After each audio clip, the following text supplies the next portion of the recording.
আসসালামু আলাইকুম। সবাই কেমন আছেন? আশা করি ভালো আছেন। আমি আজকে আপনাদের মাঝে নিয়ে আসলাম পায়েস রান্নার রেসিপি।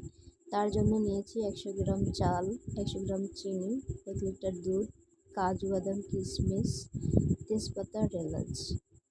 আমি চুলায় কড়াই দিয়ে এর মধ্যে দিয়ে দিছি ১ লিটার দুধ। আমি দুধটা একটু ঘন করে নেব, জ্বালিয়ে ঘন করে নেব দুধটা। দুধটা দেখেন অনেকটা কমে আসছে। এই পর্যায়ে আমি দিয়ে দিব তেজপাতা আর এলাচ।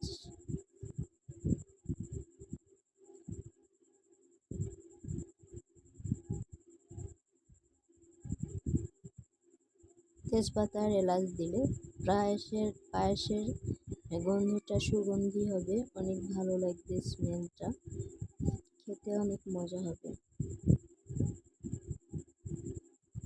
দুধটা আমি আরও কিছুক্ষণ এভাবে জ্বালাবো।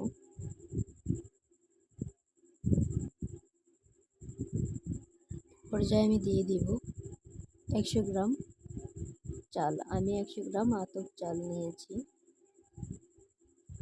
চালগুলো আমি দিয়ে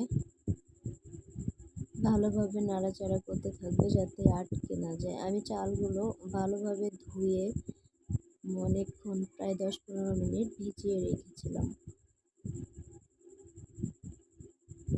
এভাবে চাল ফোটা পর্যন্ত আমরা অপেক্ষা করব, রান্না করতে থাকবো এবং নাড়াচাড়া করব যাতে চালগুলো পাত্রের নিচে লেগে না যায়।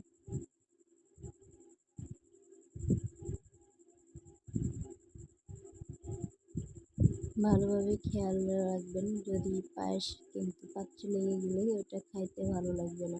এ পর্যায়ে দেখে নেব চালগুলো সিদ্ধ হয়েছে কিনা। চালগুলো মোটামুটি সিদ্ধ হয়ে গেছে।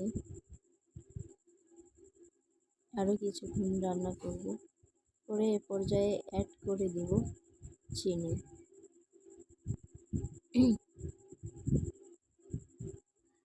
আমি কাজু, বাদাম, কিশমিশ দিয়ে নিছি। আপনারা চাইলে এগুলো নাও দিতে পারেন। এ পর্যায়ে আমি ১০০ গ্রাম চিনি দিয়ে দিচ্ছি। আপনারা যে যেমন মিষ্টি খান সে তেমনভাবে মিষ্টিটা অ্যাড করবেন।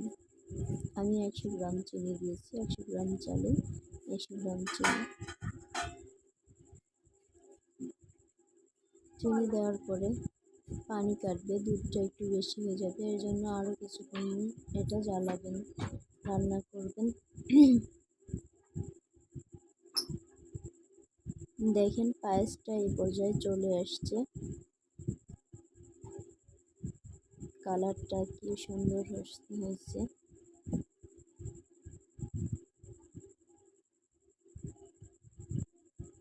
আমরা এবার পায়েসটা নামিয়ে পরিবেশন করব।